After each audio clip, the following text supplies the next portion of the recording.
शास्त्रों और पुराणों में अजब गजब गर्भ धारण की कथाएं सुनकर होगी हैरानी। आज टेस्ट ट्यूब, आईवीएफ और सेरोगेसी तकनीक से निःसंतान दंपतियों को संतान का सुख मिल रहा है, लेकिन शास्त्रों और पुराणों में जो कथाएं मिलती है उसके अनुसार ऐसा लगता है कि उन दिनों की तकनीक आज से कहीं आगे की रही होगी। पुराणों में गर्भधारण की ऐसी कथाएं मिलती हैं जिसे पढ़कर आज के जमाने में यकीन करना भी मुश्किल होगा। आइए जानते हैं ऐसी ही कुछ अनोखी कथाओं के बारे में। नंबर 1। रामायण में एक कथा है कि हनुमान जी समुद्र में पूंछ में लगी आग बुझाने गए तो उनके शरीर से जो पसीना गिरा उसे एक मछली पी गई। काफी समय बाद हनुमान जी को पता चला कि उनके पसीने को पीने से मछली गर्भवती हो गई और उनका मकरध्वज नाम का एक पुत्र भी है। लेकिन इस तरह की पहली घटना का जिक्र देवी भागवत में मिलता है। वो है नंबर 2।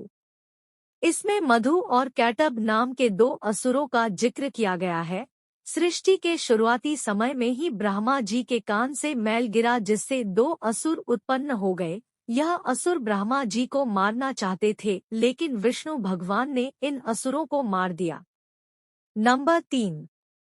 ऋग्वेद में देवताओं के चिकित्सक अश्विनी कुमार के जन्म की कहानी दी गई है, जो अद्भुत है। भगवान सूर्य की पत्नी संज्ञा सूर्य देव का ताप सहन नहीं कर पा रही थी, इसलिए अपनी छाया को सूर्यलोक में छोड़कर पृथ्वी पर अश्विनी बनकर रहने लगी। जब सूर्य देव को इस रहस्य का पता चला तो उन्होंने संज्ञा की खोज की और अश्विनी रूप में उन्हें संज्ञा नजर आई और सूर्य संज्ञा के मिलन से पुत्र उत्पन्न हुए जिसका नाम अश्विनी कुमार रखा गया।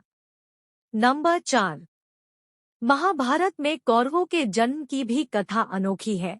मटकी में रखे मांस के एक पिंड के 101 टुकड़े हुए जिनसे 100 कौरव और उनकी एक बहन का जन्म हुआ। नंबर 5। महाभारत में सत्यवती के जन्म की भी कथा हैरान करने वाली है। राजा सुधन्वा का वीर्य एक पक्षी लेकर उनकी पत्नी के पास जा रहा था। रास्ते में वह वीर्य एक नदी में गिर जाता है, जिसे शाप के कारण मछली बनी एक अप्सरा पी जाती है, जिससे वह गर्भवती होकर एक बालक और एक बालिका को जन्म देती है।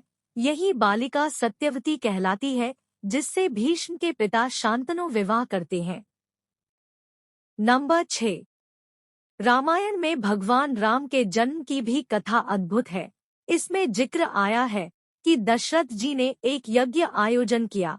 इस यज्ञ के अंत में देवता प्रकट हुए और दशरथ जी के हाथों में खीर दिया। इस खीर को खाने से दशरथ जी की तीनों पत्नी गर्भवती हुई और राम, लक्ष्मण, भरत, शत्रुघ्न का जन्म हुआ। कुछ कथाओं में ऐसा भी जिक्र आता है कि खीर के बर्तन को कौआ उठाकर ले गया और अंजनी की गोद में गिरा दिया। इस बर्तन में लगे खीर को खाने से अंजनी ने हनुमान जी को जन्म दिया। ऐसी और भी रोचक कहानियां सुनने के लिए सब्सक्राइब करें स्पिरिचुअल कहानी।